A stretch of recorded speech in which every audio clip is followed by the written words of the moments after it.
I'm Emily, and for years my successful brother Michael judged every choice I made. At every family dinner, he'd dismiss me, saying, "She's always looking for work. She'll never find her path."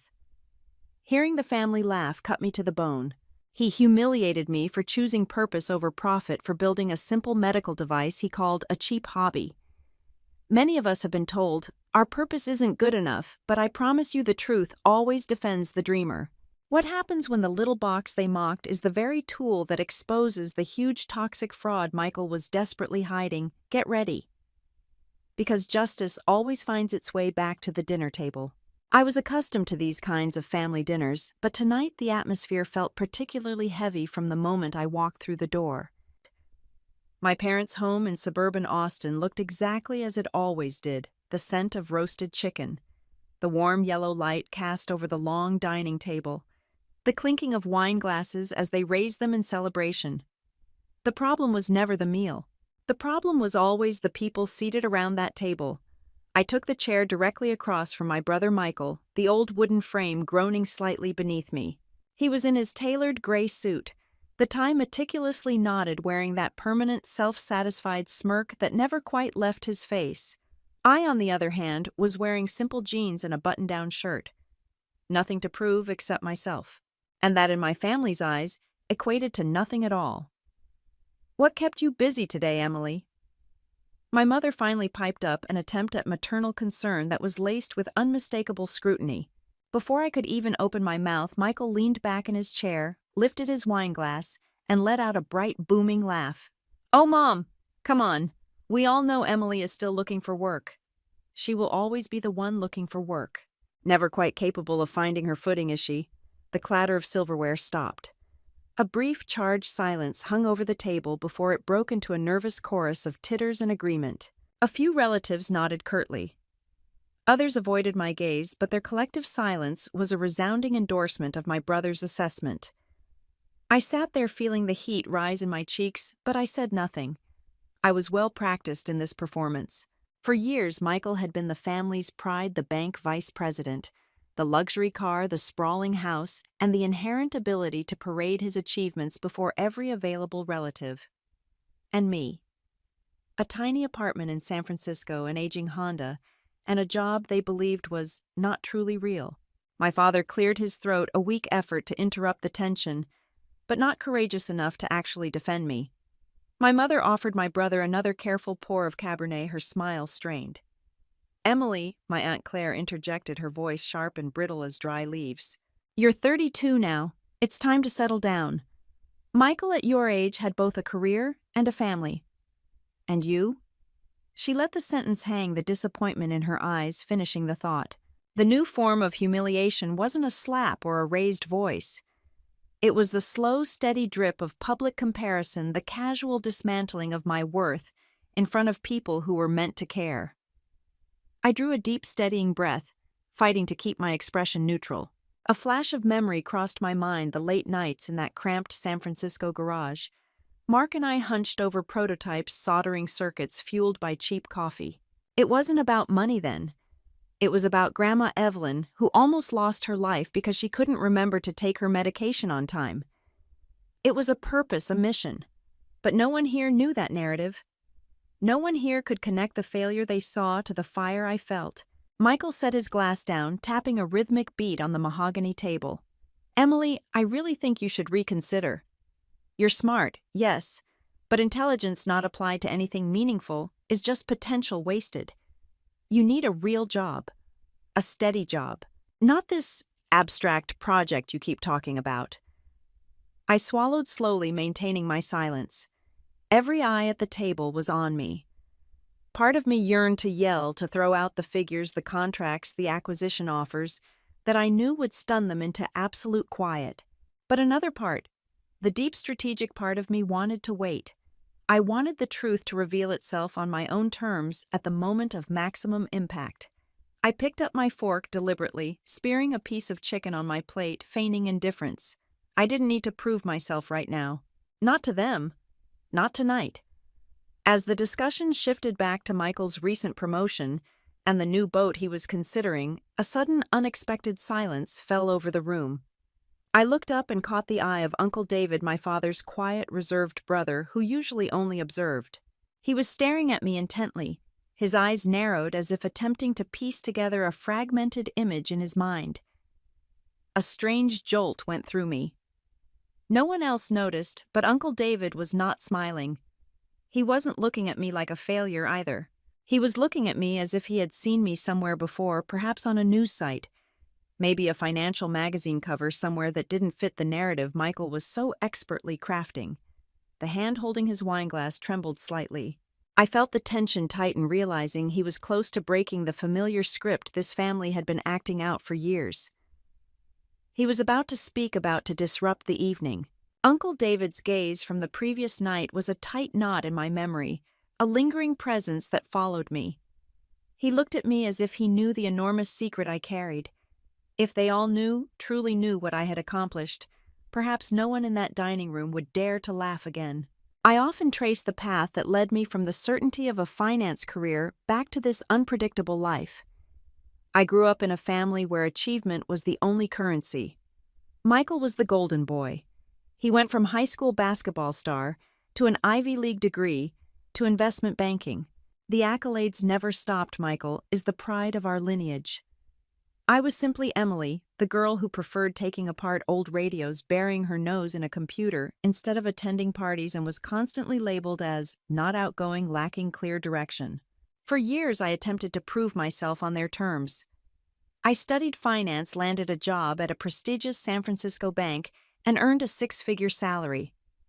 On the surface, I was the definition of success. But internally, I was a vacuum. During late evenings in my high-rise office, I would look down at the city lights and ask myself, is this all there is to my life? The year 2015 brought a shattering turning point. My grandma Evelyn, the woman who had raised me with wrinkled hands and unwavering love, nearly died after forgetting to take her blood pressure medication for 3 consecutive days. The memory of that night is etched in acid. She collapsed right in the living room. We rushed her to the emergency room, her life hanging by a fragile thread. I stood outside the intensive care unit, my hands trembling uncontrollably. Michael frantically called a doctor friend, projecting an air of decisive control. My parents retreated into quiet prayer. But I saw only one cold, hard reality. Her death could have been caused by a simple, overlooked detail: forgetting a pill. She was fortunate to survive. But the old Emily did not. I felt the shattering realization that I was done waiting for permission. The very next day, I began devouring every piece of documentation I could find on medical technology and artificial intelligence. The idea sparked to life. What if a smart device could not only remind her to take medicine, but also actively monitor her health? I worked through several sleepless nights sketching ideas and writing draft proposals. When I shared the concept with Michael, he scoffed and burst into laughter. A smart pill organizer, Emily. That sounds like a cheap gadget advertised at 2 a.m. Don't be ridiculous. Stick with the bank. That's what a real career looks like. That sentence became a fresh, deep wound. But it also became fuel. And medical technology is not for you. This was the new form of humiliation, the profound emotional rejection of my core purpose, seeing my calculated risk as nothing more than foolish recklessness. Only one person believed in the fire I carried: Mark, my best friend from college. Mark was an electronics engineer, having worked briefly for a medical device company. When I told him about the AI pillbox idea, his eyes lit up with genuine excitement. Emily, if you're serious, I'm in. We can start in my garage. And so we began. That small San Francisco garage became our cramped, chaotic laboratory. The walls were soon covered in circuit diagrams, the tables piled high with components. We survived on cold, stale pizza and cheap coffee, working until exhaustion claimed us. The device failed repeatedly. Boards burned out, batteries died. The AI system gave false alerts. Yet each setback only hardened my resolve. Late at night, after Mark had finally crashed, I often sat alone staring at the first pillbox prototype, a crude plastic shell with a small screen, and whispering, "Grandma, I will do this. I won't let anyone else face the terror of losing a loved one over a forgotten dose." We survived on dwindling savings and pure faith. I sold my car and moved into a tiny shared apartment to conserve the rent money. Michael learned of my new circumstances and mocked me. You gave up 6 figures to live like a poor student.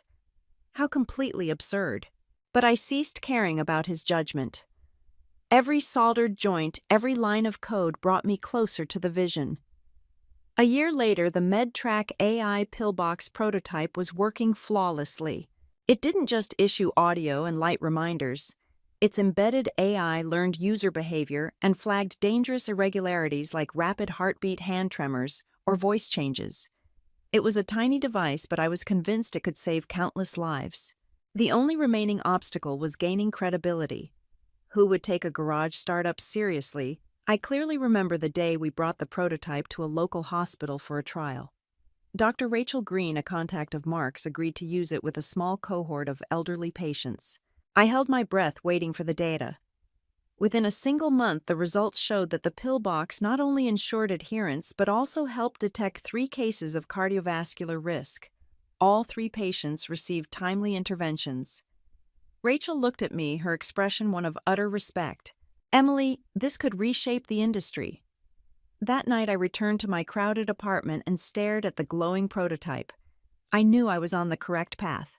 But I also knew the road ahead was filled with people like Michael, ready to mock, ready to doubt, right up until the point where the undeniable evidence shattered their certainty. And the look in Uncle David's eyes just might mean that moment was closer than I ever imagined. It is a harsh truth, learned by every entrepreneur in Silicon Valley. It doesn't matter how brilliant you believe your idea is. If you fail to make others believe in you, you are nothing. I walked into the gleaming minimalist conference room in downtown San Francisco, the pillbox prototype gripped in my hand, my heart pounding a steady, anxious rhythm. This was my biggest pitching opportunity yet. Seated across the long table were 5 venture capitalists, people who could inject millions of dollars into a concept with a single nod. I launched into the presentation displaying the trial data, the grateful letters from patients, the genuine lives saved by the device. I spoke about my grandma Evelyn. I spoke about the deep-seated reason for every sacrifice I had made. When I finished, a charged silence settled over the room. I waited, hopeful. But then one of them, a silver-haired man in an expensive suit, leaned back in his chair and let out a small, condescending chuckle. "Emily, the idea is quaint," he drawled. "But the medical device market is brutal. The major corporations dominate. Do you really believe a garage startup can compete? Be realistic. You're smart. You have a finance background. Go back to the bank before it's too late." This was the new form of humiliation, the casual, arrogant dismissal of my entire mission by powerful strangers. The insistence that I was wasting valuable time attempting something cute but unprofitable. The others nodded in agreement. A younger woman was more careful with her words, yet delivered the same rejection. "The product has wonderful social value. But I don't see the massive, explosive profit we require. We invest in unicorns, not charity." The heavy mahogany door shut behind me. I stood in the quiet hallway, the prototype suddenly feeling like a worthless stone in my hand. My entire body trembled with a mixture of anger and crushing disappointment. They didn't understand the mission. They didn't see that the figures on paper were only a fraction of the story. They didn't see the relief in a patient's eyes when they realized they were safe. That evening I called Mark. Maybe Michael was right. I admitted, the words tasting like ash. Maybe this is just a childish fantasy. Mark remained silent for a few heavy seconds before his voice came back firm and absolute. "Emily, I've seen countless pointless products get millions in funding just based on hype. But this pillbox, it has saved real people. If you quit, who is going to build it? Those VCs, no. We keep going, with or without their cash." I gazed around the cluttered garage at the tangles of wires and the whiteboard covered in formulas. Part of me was so exhausted I wanted to surrender. But the other part, the one connected to the vivid image of my grandmother on that hospital bed, refused to let me stop. Then an unexpected breakthrough arrived. Rachel Green, the doctor at the local hospital, called me directly. "Emily, the elderly patient group we ran trials with are showing amazing progress. The hospital board wants to expand the pilot program. I need 50 more devices. I nearly dropped the phone. 50 devices. To us, that felt like scaling a mountain. But it was also undeniable, tangible proof that the product worked. We plunged back into work, sleeping in short, sporadic bursts.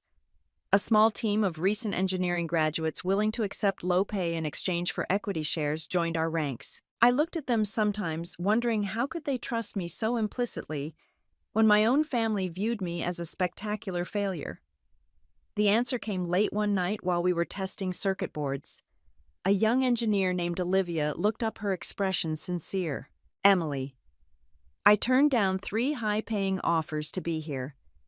I don't need anyone else to be right about me because I believe in you." Her simple statement was a powerful, emotional blow. I thought of the mocking laughter in the conference room, Michael's incessant ridicule. I finally understood that this kind of faith was worth more than any capital injection. But not everyone was ready to believe. A week later, I received an invitation to a major medical technology conference, an opportunity to present before leaders of giant corporations. I took the stage, projected my slides, and told the core story. The audience was attentive. But as I stepped down, a tall, imposing man with graying hair approached me. I recognized him instantly, Charles Whitman, the CEO of one of the nation's largest pharmaceutical conglomerates. He shook my hand, his grip overly tight, his smile predatory. "Ms. Carter, the product truly is charming. But take some professional advice. Don't waste your prime years. Companies like ours will crush a nascent startup like yours underfoot. A smart person knows when to retreat." I looked directly into his eyes, refusing to flinch. "Or a smart person knows when to fight." He let out a loud, booming laugh, patted my shoulder, and walked away. But the blatant threat lingered in the air, cold and calculated. That night I found no sleep. I thought about the laughing investors, about Whitman, about Michael. All of them were certain of my defeat. But as I looked at the glowing prototype, I remembered my grandmother, the trusting eyes of Olivia, and Mark's resolute voice. They may not believe in me, but I will continue. And one day, they would be unable to ignore the truth. My phone vibrated sharply. An email notification, a subject line from a Forbes reporter: "We've heard about MedTrack AI. We need an interview. We believe your story could change how people view elder care." I sat still, the email illuminating my face. My heart hammered against my ribs. This could be the break, or it could be the start of the biggest battle yet. The email from Forbes still rested in my inbox unanswered. I knew accepting it would throw my story into the relentless public glare. But I also knew for the startup to thrive, I needed more than recognition. I needed absolute conviction. In the ensuing weeks, we expanded the trial. Rachel provided us with a list of elderly patients. Mark and I drove our beat-up van, delivering the pill boxes, meticulously recording the data. This wasn't just about numbers. It was about human contact. I remember one afternoon visiting Mrs. Johnson, 78, battling diabetes and high blood pressure. Her son met me, his face tight with stress. She forgets her medication constantly. We live in fear.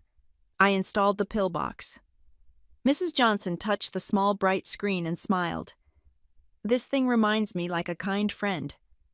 "Thank you." I left that apartment feeling an unshakable certainty. Weeks later, a shaky handwritten letter arrived at our tiny office. The script was frail but clear. "Ms. Carter, your pill box saved my husband's life. His heart rate spiked, the device caught the abnormality, and we got him to the ER in time. The doctor said another hour and he wouldn't have made it. Thank you for giving us more time together." I held the paper, tears blurring the text. Mark gripped my shoulder. "Emily, this is the reason." But conviction didn't pay the bills, and the ridicule still persisted. I returned to Austin for a brief dinner with my family. Michael, seated at the head of the table, droned on about a bank merger he was quarterbacking. He spoke of extravagant client parties and the new house he was buying. Then his eyes landed on me. "Still playing with that little box, Emily?" He laughed, lowering his voice conspiratorially. "Be realistic. Even if you sell a few, it's not a career. It's a hobby.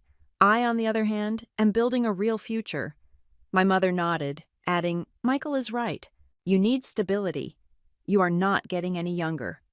I wanted to slam the patient's letter onto the table. I wanted to scream that while Michael dealt in meaningless paper numbers, I had saved a real person's life. But I swallowed the impulse. I'm fine, Mom. I know exactly what I'm doing. My father sat silent, avoiding my gaze. The meal dragged on thick with unspoken judgment. I focused on the cold weight of the silverware in my hand, tuning out the noise. Yet deep in my pocket, my phone vibrated insistently silent dispatches, confirming system data updates, new patient alerts, warnings sent out just in time. I smiled internally, knowing what they called a hobby was quietly becoming more vital than any of Michael's mergers. Before leaving, my father's voice was barely a whisper. Emily, are you sure you're not making a mistake? I looked him straight in the eye, my gaze firm. I have never been more certain in my life, Dad. As I walked out, the vast Texas night embraced me. I knew the path was still hard, still fraught with my family's doubt. But in my hand, the certainty of that life-saving pillbox glowed brighter than any city light. The first true pulse of hope had arrived. The family dinners were always defined by a specific scent red wine, slow-cooked sauce, and the old wood of the three-generation dining table. But on this particular evening, the air was unusually charged thick with the unspoken knowledge that my life and Michael's was teetering on a precarious edge. Michael arrived wearing the impeccably tailored navy suit, but the usual swagger seemed notably strained and anxious. He placed his new BMW keys conspicuously on the table. This car handles stress well, he announced, the smile not quite reaching his eyes. My clients are impressed. They asked me how a banker my age manages such consistent success. I told them calculated risk. Aunt Martha nodded furiously. Michael is truly the pride of our lineage. A clear, solid career path, the kind people dream of. Then he turned his attention to me, the calculated concern back in his voice. Emily, are you still playing with that box? Cell 510. You need to be serious.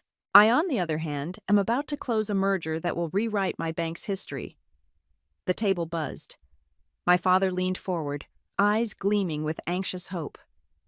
Which merger is that, Michael? My bank is finalizing a deal with a massive New York institution. The stock is set to skyrocket. This is my legacy. He stated, his voice a little too loud. Desperately. Waiting for the validation he now seemed to need more than ever. And the praise came. Aunt, uncle, even my grandparents, one by one raising their glasses. We are so proud. You truly are the shining star. I bit my tongue, the familiar feeling of being minimized washing over me. They saw the vest, the keys, the promise of wealth. They didn't see the sweat equity, the saved lives, or the frantic market pressure Michael was actually hiding. My father sighed, looking directly at me. Emily, I don't mean to hurt you, but you see the difference. The path Michael chose gives him stability. And you?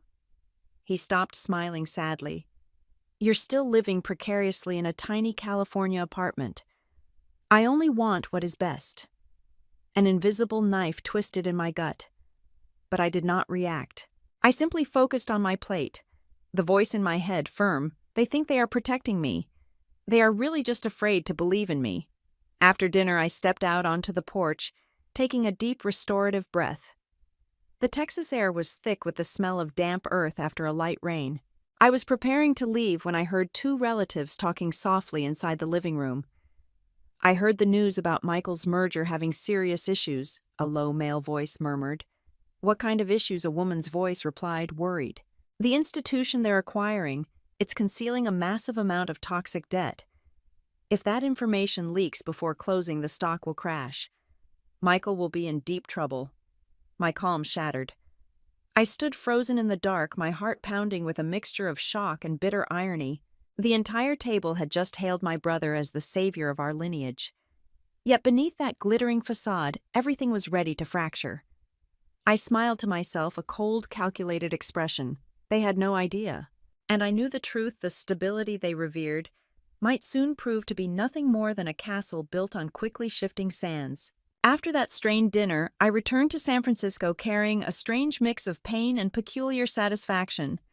My family still saw Michael as the rising star, and me as the dreamy younger sister. But I possessed a truth they didn't. Michael's fortress was already fracturing from within. I didn't have much time to dwell on my brother's impending crisis, because a different kind of storm was gathering over MedTrack AI. Monday morning, the moment I walked into our tiny MedTrack AI office, I saw Mark and Olivia standing near the conference table, their faces pale. In the center of the table lay a thick envelope stamped with the imposing logo of one of the nation's largest pharmaceutical conglomerates. I tore the envelope open. Pages of dense legal text immediately assaulted my vision. Cease and desist. They accused MedTrack AI of patent infringement, encroaching upon their exclusive domain, and threatened immediate legal action if we did not halt all production and distribution. I sank into the nearest chair, my hands trembling slightly. This was the true face of corporate power. Their move wasn't because our product was useless, but because it actively threatened their colossal profits.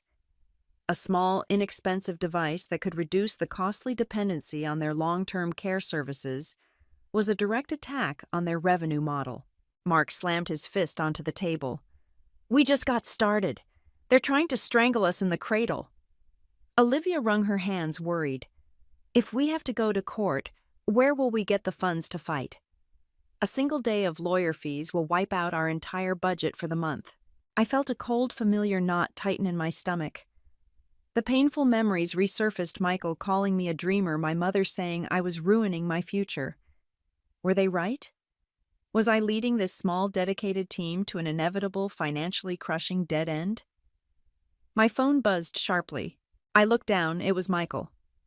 I hesitated, then answered. His voice was loud, laced with cruel mockery. I heard the news. "Your little startup is being sued." I guessed that would happen sooner or later. "Do you really think you can fight Big Pharma, Emily? Be real? You don't stand a chance." This was the new digital form of humiliation, leveraging my public misfortune to deliver a final crushing judgment over the phone. I paused, allowing the silence to stretch, then responded with deliberate flatness. "You might be surprised." And I hung up before he could utter another word. But after replacing the phone, I was truly shaking. Michael didn't need to know that underneath my calm exterior, fear was screaming. We immediately called an emergency team meeting. I stood before the whiteboard, marker in hand, facing their worried, expectant faces. "I won't lie," I began. "Big Pharma wants to crush us. They have the money, the lawyers, the power. We have nothing but an idea, and a few thousand units already sold. But," I stopped, my voice firming with resolve, "we possess one thing they will never have: the truth that this product saves lives. And that I promise you is worth fighting for." Olivia raised her hand, her eyes blazing with conviction. "I'm staying. I gave up a massive salary to take shares here. I will not run away now." Mark nodded emphatically. "Me neither." One by one, the others in the room, 2 then 3, raised their hands. I looked around, my heart surging with fierce gratitude. They believed in me. They believed in the pillbox. I took a deep, steadying breath. "Okay, we find a lawyer. We fight this. And if we fall, at least we fall for a reason that truly matters." The air was heavy with anxiety, yet electrified by shared purpose. That evening I returned to my cramped apartment, collapsing onto the sofa, staring blankly at the ceiling. Everything swirled in my mind. Michael, the lawsuit, the imminent threat of bankruptcy. I was perched precariously on the razor-thin edge between a magnificent breakthrough and total ruin. The chime of an incoming email cut through the silence. I almost ignored it, but the sender's name made me bolt upright. Forbes editorial office. "We have heard about MedTrack AI and your incredible founding story. We'd like to schedule an interview and consider you for our upcoming 30 Under 30 feature. This could be a defining moment." I read the message repeatedly, my heart hammering like a trapped bird. I started laughing, a shaky, breathless sound, half hysteria, half triumph. In the daytime, Big Pharma was trying to obliterate me. In the dead of night, Forbes was offering validation. I stared at the pillbox on my coffee table, its small green light pulsing steadily in the darkness. Michael's voice echoed in my memory. "Emily, you'll always be looking for work." My mother's voice, the voices of my entire doubting family. I whispered my answer into the quiet apartment no. I have already found it. The magazine hit the stands on a Thursday morning. My phone began vibrating nonstop on the nightstand, texts, calls, emails crashing in from every direction.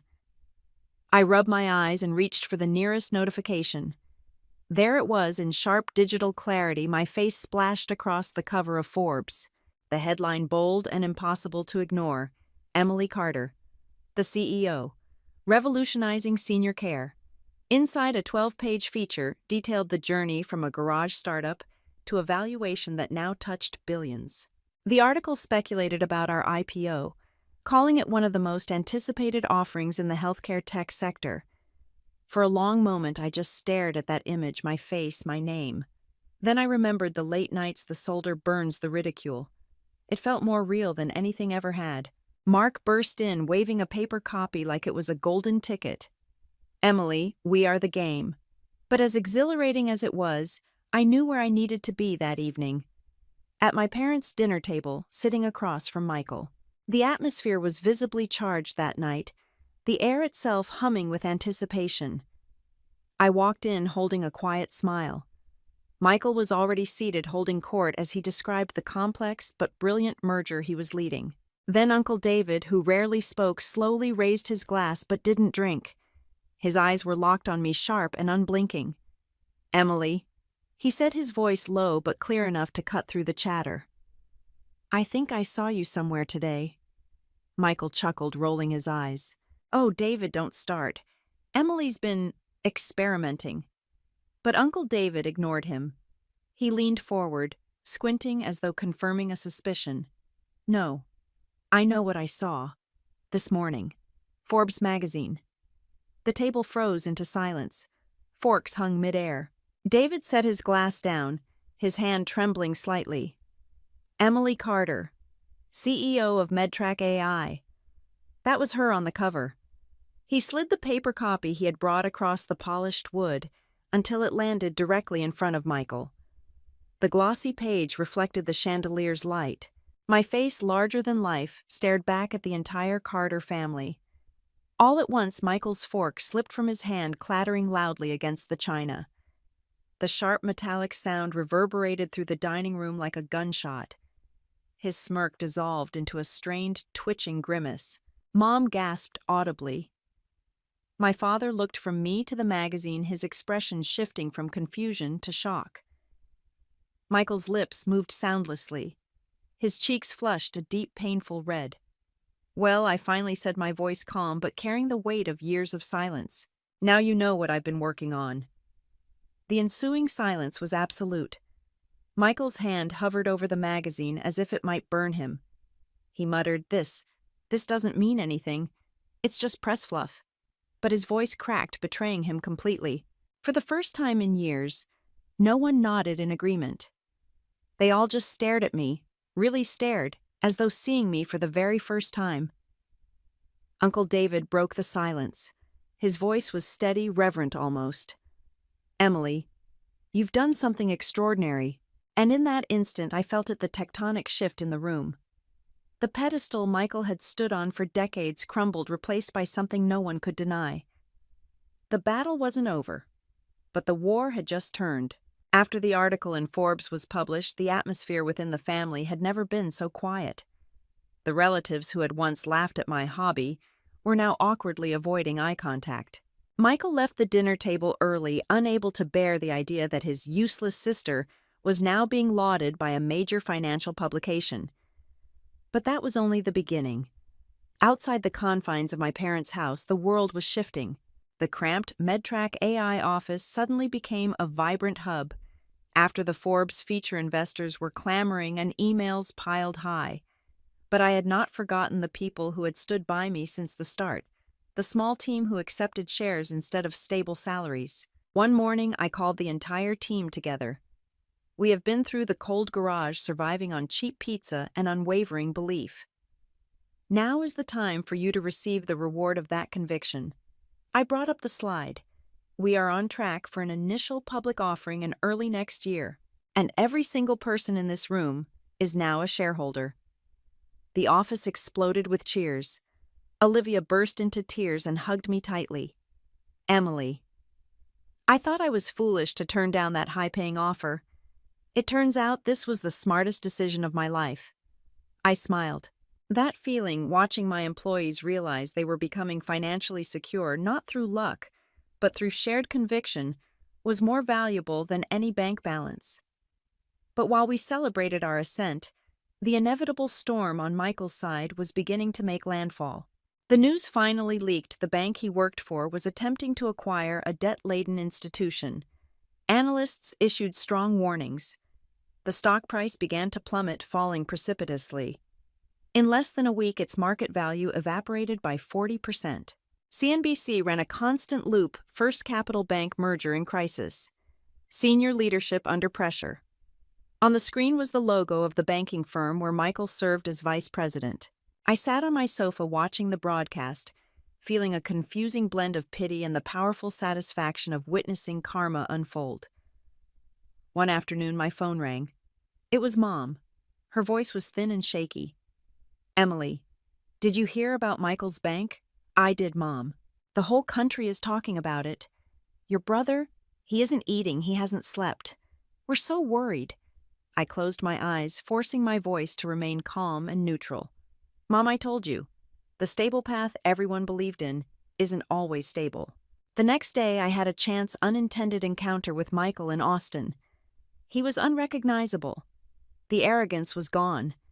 His expensive suit was crumpled, his tie was loose. His face was strained and drawn, his eyes bloodshot. He strode quickly toward me in the parking garage.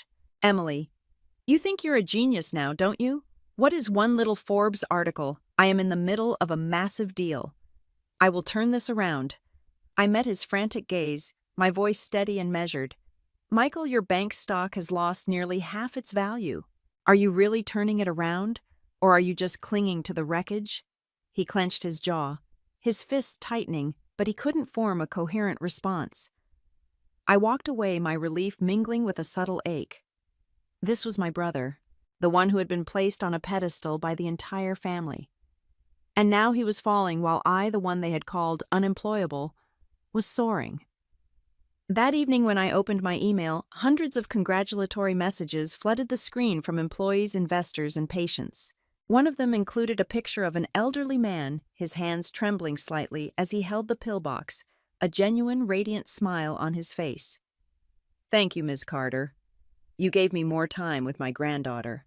While somewhere else, Michael was certainly staring at the CNBC ticker tape, flashing a furious red, probably wondering why everything he had built was crumbling so swiftly.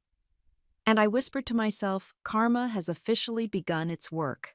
The silence that followed Michael's frantic exit last week haunted me. For years, every family meal had ended with him basking in applause. But that night, his prestige was fractured, and for the first time, I felt the internal power shift. That weekend, my mother called me back to Austin. The family needs to talk, she insisted. Her voice was laced with a strange mixture of pleading and genuine exhaustion. I knew this evening would be unlike any dinner before. The family had seen my face on Forbes, heard the whispers of the IPO, and absorbed the shocking news about Michael's bank troubles. My family was standing at a breaking point. When I walked in, the air was heavy with confrontation. Michael was already there, his dress shirt wrinkled, his tie carelessly askew. Beside him, my father still clung to his last threads of hope for his son. My mother, however, rushed over and embraced me, the hug so tight it startled me. Emily, I've read it all. I'm so incredibly proud of you. Her voice was ragged, as if she were finally shedding months of denial. Michael shot her a cold, withering look. Mother, you're too easily manipulated. That's just media hype. What is a few $1 million for a tiny startup, really? I sat down, holding my composure. Michael, my IPO is nearing. My colleagues are soon to be millionaires from their shares. What about your bank brother? He slammed his palm down, his composure shattering. That's just a setback, I will fix it. You think a few million makes you great? My father intervened, his voice strained and authoritarian. That is enough. Michael, you are clearly stressed. Emily, you are too. This is a family, not a battlefield for assets. I looked at him, my heart aching. Dad, I never wanted assets. I only wanted to be seen as more than the child still looking for work. Mom placed her hand on mine, her eyes sharp with resolve as she looked at my father. Frank, don't you see? She accomplished something profound. We failed her by not believing. Michael sneered, his voice laced with pure venom. Mother, you are being manipulated. She always plays the victim card for sympathy and uses her sob story to divide us. I turned to him, my voice colder than steel, hitting back with the facts he couldn't deny. You call saving thousands of lives playing the victim. When I stood up against Big Pharma while you were hiding toxic debt from your board, no, Michael. The only one putting on a dangerous act here is you. The room plunged into silence. My father looked down at his plate. Mom squeezed my hand, and Michael, his face bright red, could only grind his teeth in defeated rage. Distant Aunt Martha, Michael's loyalist, spoke up, her voice surprisingly soft and uncertain. I think we owe Emily an apology. It is truly time to reassess our judgment.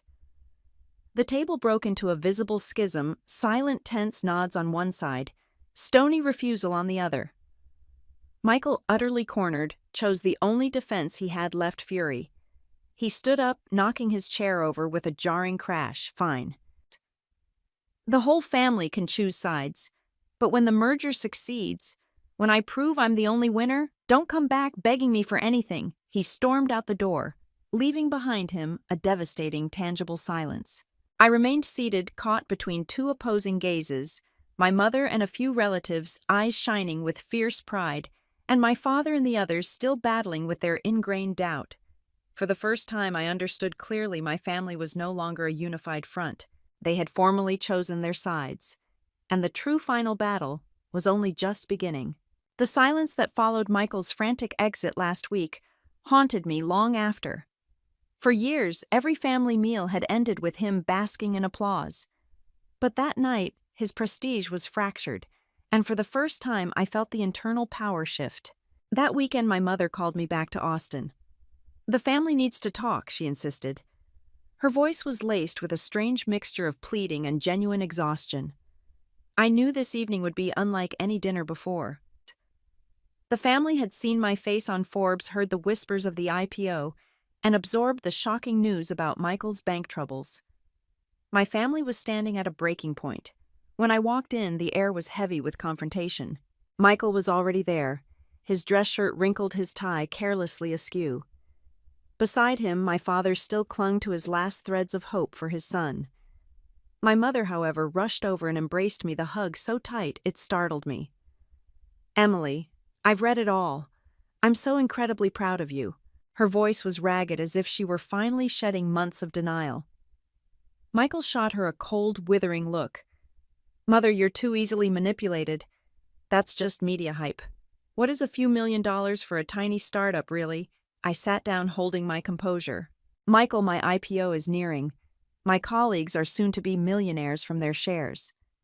What about your bank, brother? He slammed his palm down, his composure shattering. That's just a setback, I will fix it. You think a few million makes you great? My father intervened, his voice strained and authoritarian. That is enough. Michael, you are clearly stressed. Emily, you are too. This is a family, not a battlefield for assets. I looked at him, my heart aching. Dad, I never wanted assets. I only wanted to be seen as more than the child still looking for work. Mom placed her hand on mine, her eyes sharp with resolve as she looked at my father.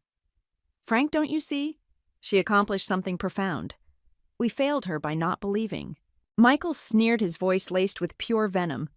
Mother, you are being emotionally manipulated. She always plays the victim card for sympathy and uses her sob story to divide this family. I turned to him, my voice colder than steel, hitting back with the facts he couldn't deny. You call saving thousands of lives playing the victim. When I stood up against Big Pharma while you were hiding toxic debt from your board. That is the real performance, Michael. The only one putting on a dangerous act here is you." The room plunged into silence. My father looked down at his plate. Mom squeezed my hand, and Michael, his face bright red, could only grind his teeth in defeated rage. Distant Aunt Martha. Michael's loyalist spoke up, her voice surprisingly soft and uncertain. "I think we owe Emily an apology. It is truly time to reassess our judgment." The table broke into a visible schism, silent, tense nods on one side, stony refusal on the other. Michael, utterly cornered, chose the only defense he had left: fury. He stood up, knocking his chair over with a jarring crash. "Fine. The whole family can choose sides. But when the merger succeeds, when I prove I'm the only winner, don't come back begging me for anything." He stormed out the door, leaving behind him a devastating, tangible silence. I remained seated, caught between two opposing gazes, my mother and a few relatives' eyes shining with fierce pride, and my father and the others still battling with their ingrained doubt. For the first time, I understood clearly my family was no longer a unified front. They had formally chosen their sides, and the true final battle was only just beginning. The silence that followed Uncle David's revelation haunted me long after that dinner. For years, every meal had ended with Michael basking in applause. But that night, his prestige was fractured, and for the first time, I wasn't the subject of ridicule. I was the subject of awe. But Michael wasn't the kind of man to accept humiliation quietly. It started subtly. Whispers appeared online, scattered across forums and comment sections. "Is MedTrack AI safe? Unregulated devices could harm seniors." Another startup bubble. At first I ignored them, but then the tone sharpened. Allegations of fraud. Rumors about falsified trial data. One morning, Olivia stormed into the office, her face pale. She dropped a printed article onto my desk. "Emily," she said, her voice shaking, "look at this." The headline screamed, "Health Tech Startup Faces Scrutiny Over Exaggerated Claims and Unsafe Practices." My stomach lurched. The article contained distortions of our research, cherry-picked numbers, twisted into a narrative of deception. It cited anonymous insiders claiming we exaggerated results and endangered patients. I skimmed to the bottom and froze. The journalist quoted a senior banking executive with close ties to the Carter family who claimed I had a history of reckless financial decisions and that her so-called innovation is a dangerous illusion. Michael. I clenched the paper in my fists. My own brother had fed lies to the press. The attacks escalated quickly. A week later, we received a subpoena. MedTrack AI was being investigated for consumer safety violations. It was a direct hit, perfectly timed to undermine the Forbes momentum. I met with our attorney, a sharp woman named Janice Nguyen. She slid the documents across her desk, adjusting her glasses. "Emily, they're coming at you hard. This isn't random, it's coordinated. I've seen Big Pharma use this playbook before. Smear campaigns weaponized regulators and strategic lawsuits to drain a startup's resources." "Michael," I whispered. Janice raised an eyebrow. "Your brother," I nodded, my jaw tight. "He's desperate. His bank is collapsing, his merger is dying, and Forbes put me on the cover. He can't stand it. He's aligning with them." Janice exhaled slowly. "That makes him dangerous. Family wars are the ugliest because they mix money with blood. You'll need more than evidence. You'll need allies willing to stand beside you publicly." Back at the office, Mark tried to calm the team. "We faced worse. Remember the garage? Remember the nights we thought the circuits would never work? This is just another trial." But I could see the unease in their eyes. Lawsuits weren't like burnt-out boards or software bugs. This was war on a level none of us had fought before. That evening, as the sun bled into the San Francisco skyline, my phone rang. Michael's name glowed on the screen. I considered ignoring it, but then I answered, my voice flat. "What do you want?" His tone dripped with smug satisfaction. "Just checking in, little sister. I hear your company's in hot water. Regulators, lawsuits, bad press, quite the trifecta. You must be exhausted." I gritted my teeth. "Why are you doing this, Michael? Because you don't belong in my world," he snapped. "You embarrassed me. You made me look small in front of the family. Do you think Forbes changes anything? You're not a CEO. You're a fraud who stumbled into luck. And I'm going to make sure the world sees that." His words burned, but beneath them I heard the tremor of desperation. "You're wrong," I said quietly. "And one day you'll choke on your own lies." I hung up before he could reply. The days that followed were chaos. News stations picked up the MedTrack AI a fraud angle. Investors grew skittish. One even called me directly, his voice tight with fear. "Emily, if you can't control the narrative, the IPO will evaporate." And yet, amid the noise, there were voices of truth. Patients began posting videos online, shaky smartphone clips of their pill boxes, their heartfelt stories. "This device saved my husband. Without MedTrack, I wouldn't be alive today." Those testimonies spread quietly like sparks in dry grass. Not as loud as the headlines, but powerful. Still, the weight pressed heavily. Every morning I woke up bracing for another blow. Then Janice called. Her voice was sharp, urgent. "Emily, prepare yourself. Michael's not just whispering to the press anymore. He's filed a joint claim with PharmaCorp. He's accusing you of endangering elderly patients and misleading investors. It's going to court." My blood ran cold. Michael wasn't content to smear me in the media. He wanted to destroy me in front of the law, to strip everything away: my company, my credibility, my dignity. I stood at my office window watching the city lights flicker alive. For years, those lights had made me feel small, like a single insignificant speck. But tonight they reminded me of something else. Every speck together made a skyline. I wasn't alone. Behind me, Olivia spoke softly but firmly. "Emily, whatever happens, we'll testify. We'll show them the patients, the data, the truth. We won't let him win." Mark added, his voice steady. "Michael's betting on fear. You've built something on faith. That's stronger." I turned my chest tight with emotion. "Then we fight. All the way." But even as I spoke, I felt it. The storm was no longer brewing. It was here. Michael had chosen his battlefield, the courtroom. And I knew when the doors opened, it wouldn't just be me against Big Pharma. It would be me against my own brother. And this time, only one of us would walk away with the truth. Truth. And the truth always wins. The day the court announced the date for the hearing, I knew Michael had gone too far. He hadn't just used the press to sow doubt. He wanted to drag the entire legal system in to crush me completely. But he never suspected that I held the ultimate winning card. For months, we had meticulously archived every clinical trial record, every confirmed report, and every life saved by our device. Most importantly, the actual patients whose lives had been genuinely transformed by the pillbox. I knew that when the unassailable truth stood up, every one of his cynical lies would crumble. On the morning of the hearing, the courtroom was packed to capacity. Reporters jostled for space camera flashes flickering incessantly. Michael sat across the aisle, immaculate in his tailored suit, wearing a cold, calculated smile. He looked at me, his eyes communicating one message: "This is your end."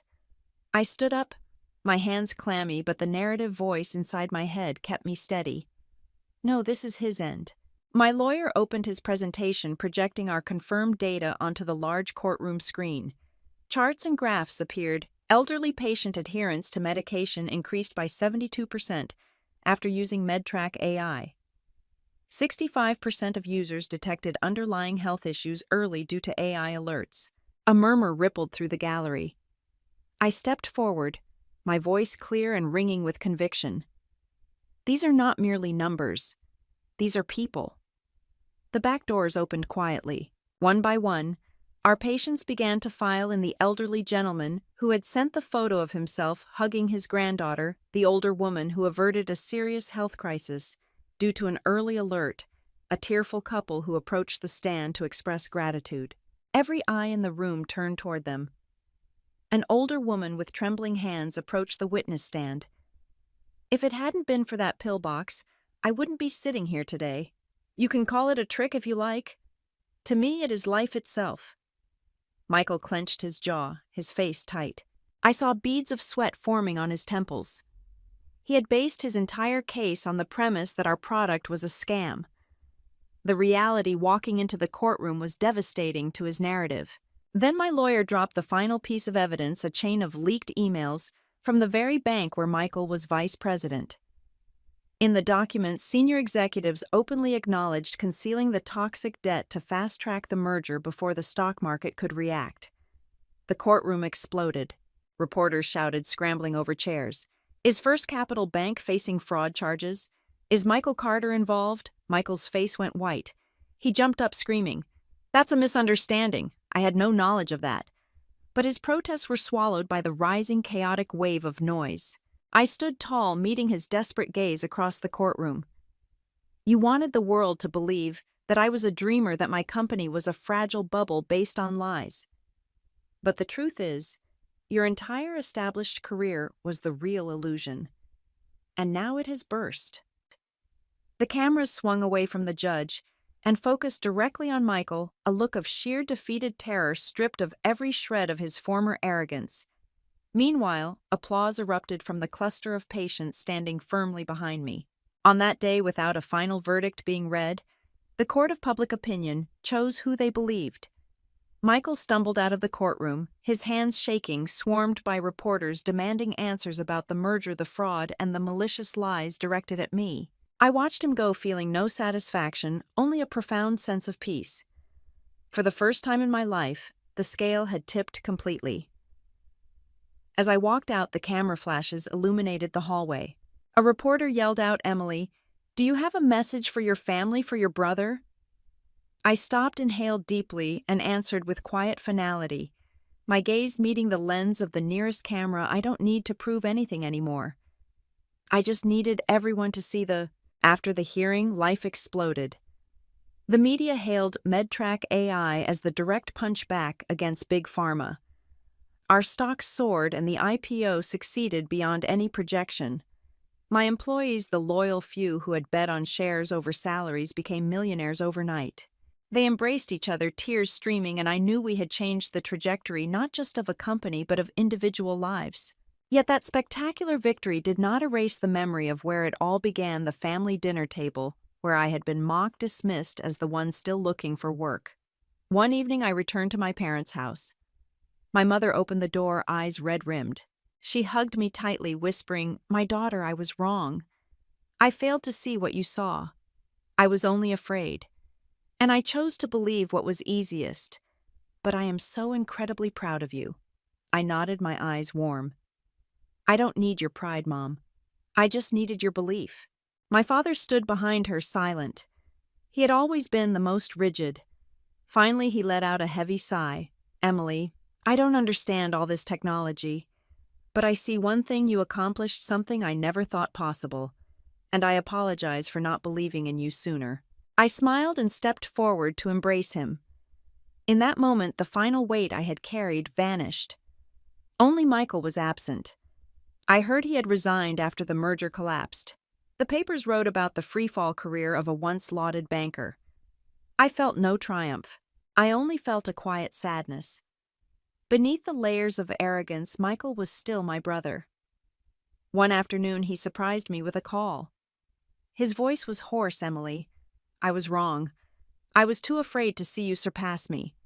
I chose to ruin things rather than accept it, and I paid the price. But you are still my sister. Can we ever start over?" I paused, listening to the echoes of his past ridicule.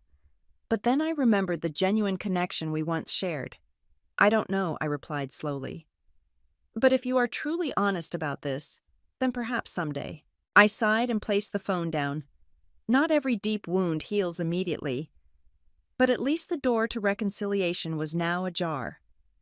A few months later, I hosted a celebration at the new MedTrack AI headquarters. The building was a modern tower in downtown San Francisco.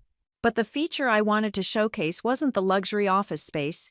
It was the entire wall dedicated to thousands of handwritten letters from elderly users, from their families, from doctors. Stories of lives prolonged and saved. I led my parents to stand before the wall. My father touched a letter, his gaze distant.